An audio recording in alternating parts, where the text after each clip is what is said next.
कहानी की तो आज की इस कहानी की शुरुआत होती है उत्तर प्रदेश से, और इसी उत्तर प्रदेश के अंदर एक बहुत ही जानी मानी जगह लगती है रायबरेली। दोस्तों, रायबरेली को खबरों में आप लोगों ने हमेशा सुना होगा। ये एक ऐसा नाम है जो काफ़ी ज़्यादा चर्चित नाम है, और इसी रायबरेली के अंदर एक थाना पड़ता है गुरबख्शगान थाना। और ये जो गुरबख्श थाना है, इसी गुरबख्श थाने के अंतर्गत एक गांव आता है दाऊदपुर गांव। और मैं बात कर रहा हूँ 10 जून साल 2023 की।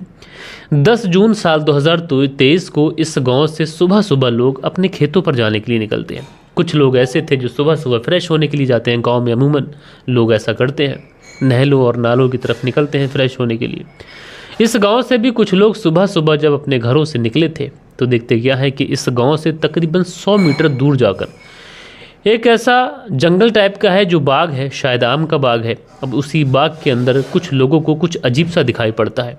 अब जैसे ही कुछ लोगों को अजीब सा दिखाई पड़ता है तो लोग दौड़कर भागकर उस जगह पर पहुंचते हैं। अब जैसे ही उस जगह पर पहुंचते हैं तो जो लोग उस जगह पर पहुंचे थे उन लोगों की सिट्टी बिट्टी गुल हो जाती है, उनके तो पांव तले से ज़मीन खिसक जाती है। दरअसल जो लोग यहाँ पर अजीब सी चीज़ देख कर आए थे वो अजीब सी चीज़ कुछ और नहीं थी बल्कि किसी शख्स की डेड बॉडी थी।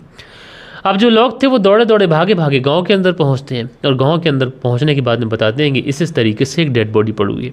लेकिन दोस्तों, इतनी हिम्मत किसी के अंदर भी नहीं थी कि वो उस डेड बॉडी को उल्टा कर ये देख सके कि ये मरने वाला व्यक्ति कौन है।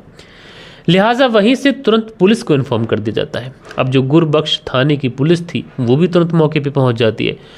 जो गाँव के लोग थे उस भीड़ को बचाते हुए आगे बढ़ती है। पूरे क्राइम सीन को बारीकी से चेक करने के बाद में उसको सील करती है, और जो डेड बॉडी होती है उसको जब देखा जाता है और जो गांव वालों से पूछा जाता है कि तुम में से कोई भी ऐसा है जो इस व्यक्ति को जानता है। अब जैसे ही गांव के लोग इस व्यक्ति को देखते हैं तो ये तुरंत पहचान कर लेते हैं, शिनाख्त कर लेते हैं। ये तो कहते हैं ये तो गाँव में ही रहने वाला भेरूलाल है। अब जैसे ही ये पता चलता है पुलिस को ये गाँव में ही रहने वाला भेरूलाल है, लिहाजा पुलिस जो थी भेरूलाल के परिवार वालों को सूचना भिजवाती है कि इस तरीके से तुम्हारे परिवार के एक सदस्य की डेड बॉडी मिली है। अच्छा, जब भेरूलाल की हत्या के बारे में जब भेरूलाल की फैमिली को पता चलता है तो उनके ऊपर तो बिजली सी कौंध जाती है कि ये क्या हो गया। उसके बाद में वो भी बेचारे दौड़े दौड़े भागे भागे पहुंचते हैं। लिहाजा उसके बाद में पुलिस जो थी वो डेड बॉडी का पंचनामा करती है, और उसके बाद में इस डेड बॉडी को तुरंत पोस्टमार्टम के लिए भेज देती है। अब इधर ये जो डेड बॉडी थी ये पोस्टमार्टम के लिए जा चुकी थी, लेकिन पुलिस को इस केस को सुलझाना था। लेकिन पुलिस इस केस को सुलझाने के लिए आखिरकार शुरुआत कहाँ से करे। लिहाजा पुलिस जो थी वो अज्ञात लोगों के खिलाफ मुकदमा दर्ज करती है, और सबसे पहले जो भेरूलाल की फैमिली होती है उस भेरूलाल की फैमिली से पूछा जाता है। भेरूलाल की फैमिली से पूछा जाता है कि तुम्हें किसी के ऊपर शक है क्या, हाल फिलहाल में किसी से कोई झगड़ा तो नहीं हुआ, किसी से कोई विवाद तो नहीं है, किसी से कोई पैसों का विवाद, कोई ज़मीनी विवाद, कोई घरेलू कलेश। तमाम तरीके के एंगल्स पर जब पुलिस घर वालों से पूछताछ करती है तो घर वाले कहते हैं कि साहब, हमारा जो भेरूलाल था ये बहुत सीधा साधा व्यक्ति था, ना इसकी किसी से कोई दुश्मनी, ना किसी से कोई रंजिश। और फिर पुलिस वाले ये पूछते हैं कि तुम्हारे घर के एक सदस्य की हत्या हो गई और तुम्हें इस बारे में कानो कान खबर नहीं। तो जो भेरूलाल की फैमिली वाले होते हैं वो बताते हैं कि भेरूलाल तो कभी कभार ऐसा होता था कि वो बिना बताए घर वालों को किसी रिश्तेदार के यहाँ चला जाया करता था, अगले दिन आ जाया करता था। तो ऐसे में पुलिस वालों को ये लगता है या फिर घर वालों को ये लगता है कि हो सकता है कहीं चला गया हो, लेकिन घर वालों को इस बात का बिल्कुल अंदाज़ा नहीं था कि भेरूलाल की बड़ी ही बेरहमी के साथ में हत्या कर दी हो। पुलिस जो घटना वाली जगह थी उस घटना वाली जगह को जब बारीकी से चेक करती है तो वहाँ पर जो चप्पल होते हैं उसके मार्क्स शायद बनाए गए थे, और पुलिस ये देखते ही समझ जाती है कि जो डेड बॉडी है ये शायद कहीं और से लाकर यहाँ पर डंप की गई है, यानी हत्या यहाँ पर नहीं बल्कि कहीं और की गई है। लेकिन हत्या कहीं और हुई है तो किसने की है, ये सारे ही जो राज थे ये पुलिस को जानना थे। अब पुलिस इस पूरे गाँव के अंदर अलग अलग लोगों से पूछताछ करती है। अब दोस्तों, गाँव के अंदर जब अलग अलग लोगों से पूछताछ की जाती है तो गांव के लोग भी कोई सही तरीके की बात पुलिस को बता नहीं पाते। उसके बाद में पुलिस ये पूछने की कोशिश करती है कि भेरूलाल को लास्ट टाइम किसी ने किसके साथ देखा, और अक्सर भेरूलाल कहाँ पर जाया करता था, कहाँ पर उसका उठना बैठना था, भेरूलाल के दोस्त कौन थे। ये सारे ही पहलुओं पर पुलिस छानबीन कर रही है। दोस्तों, तकरीबन 10 से 12 घंटे का समय गुजर जाता है, यानी एक दिन पूरा गुजर जाता है, और इस पूरे केस के अंदर पुलिस के जो हाथ थे वो अभी भी खाली थे। अब पुलिस को समझ नहीं आ रहा है कि पुलिस इस केस के अंदर क्या करे। लिहाजा पुलिस यहाँ पर टेक्निकल टीमों का सहारा लेती है। अब जब टेक्निकल टीमों का सहारा लिया जाता है तो यहाँ पर भी पुलिस को कुछ नहीं मिलता है। लिहाजा उसके बाद में पुलिस जो थी अब पुराना तरीका अपनाती है और इस गांव के अंदर अपने मुखबिर एक्टिव करती है। और दोस्तों, जैसे ही गांव के अंदर मुखबिर एक्टिव किए जाते हैं तो पुलिस को एक बहुत बड़ी लीड मिलती है।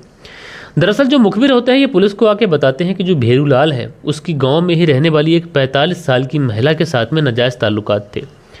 अब जैसे ही पुलिस को ये पता चलता है कि 45 साल की उस महिला के साथ में नाजायज़ ताल्लुकात थे, लिहाजा पुलिस जो थी उस महिला के घर पे पहुंच जाती है।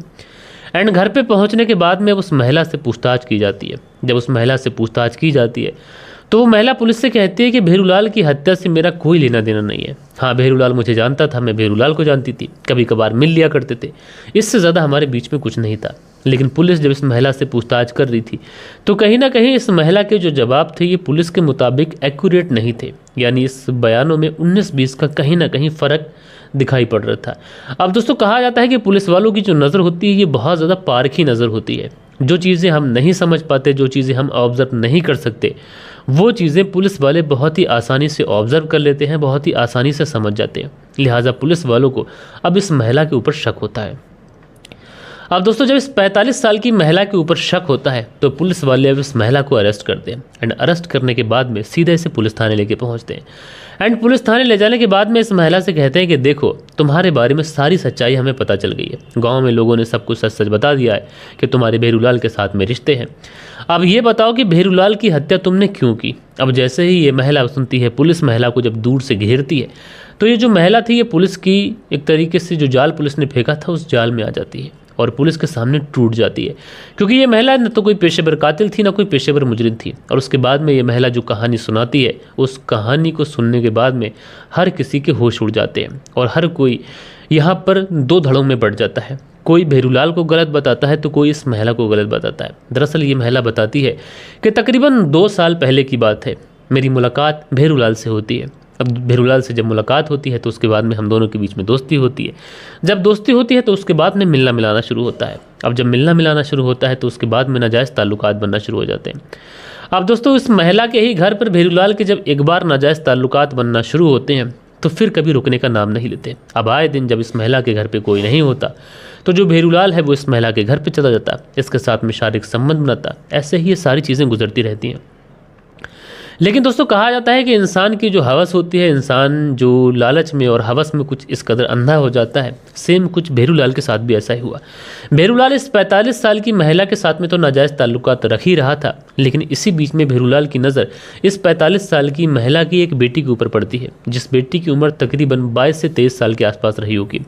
और ये जो बेटी थी ये भी देखने में बेहद ज़्यादा खूबसूरत थी, इसलिए भेरूलाल जो था वो इस लड़की की तरफ अट्रैक्टिव होने लगता है। जब इस लड़की की तरफ अट्रैक्टिव होता है तो अब वो इसके साथ में नाजायज़ ताल्लुकात बनाना चाहता है। भेरूलाल सोचता था कि उसकी माँ तो उसके चंगुल में ही है, अगर उसकी बेटी भी उसके चंगुल में फंस जाएगी तो फिर भेरूलाल के दोनों हाथों में लड्डू होंगे। वो जब चाहेगा जिसके साथ चाहेगा सो सकता है। और इसीलिए जो भेरूलाल था उसकी बेटी के साथ में भी अश्लील हरकतें करना शुरू कर देता है। बेटी इस बात का विरोध करती है। अच्छा, माँ को जब ये बात पता चलती है तो माँ को भी बहुत ज़्यादा गुस्सा होता है, वो आग बबूला हो जाती है। इसलिए माँ कहती है कि भेरूलाल अब कभी भी अगर तुम्हारे साथ में कुछ भी करे तो तुम इस बारे में मुझे बताना। अब जैसे ही भेरूलाल उस लड़की के साथ में छेड़खानी शुरू करता है तो वो जो लड़की थी अपनी माँ को बताती है। माँ अपनी बेटी को ही अपने साथ लेती है और एक डंडा उठाती है और उस डंडे से ये दोनों माँ बेटी भेरूलाल की इतनी बेरहमी के साथ में पिटाई करती हैं कि मौके पे ही भेरूलाल की मौत हो जाती है। अब भेरूलाल की मौत हो चुकी थी, लेकिन अब डेड बॉडी का क्या किया जाए। उसके बाद में ये उस डेड बॉडी को उठाते हैं। उठाने के बाद में उसके घर से तकरीबन 100 मीटर दूर पर ले जाकर एक बाग है, उसी बाग के अंदर उस डेड बॉडी को फेंक देते हैं। उसी डेड बॉडी के जगह पर ये चप्पल के कुछ मार्क्स बनाते हैं और कुछ ऐसा दिखाने की कोशिश करते हैं कि शायद यहीं पर हत्या की गई हो। लेकिन दोस्तों जब पुलिस ने इस पूरे केस का खुलासा किया तो पुलिस बड़ा हैरान थी। सबसे पहले पुलिस यही सोच रही थी कि ये महिला अगर गलत ना होती तो शायद भेरूलाल भी ऐसा कुछ ना करता, और भेरूलाल अगर उसकी महिला माँ से संबंध बनाए रहा था तो उसकी लड़की के ऊपर उसे नज़र नहीं उठानी चाहिए थी। बहरहाल दोस्तों, आप लोग इस पूरी कहानी को किस तरीके से देखते हैं और इस कहानी के अंदर जो क्राइम हुआ उसके पीछे रीज़न क्या था, किसकी सबसे ज़्यादा गलती थी, आप लोग कब से ज़रूर पसंद आएगी। इस कहानी के बारे में आप लोग अपनी राय ज़रूर रखिएगा। बाकी दोस्तों हम लोग मिलते हैं कल के दिन किसी और स्टोरी के साथ में। जब तक के लिए अपना ख्याल रखें, देश का ख्याल रखें, परिवार के रिश्तों की अहमियत को समझें। जय हिंद, जय भारत।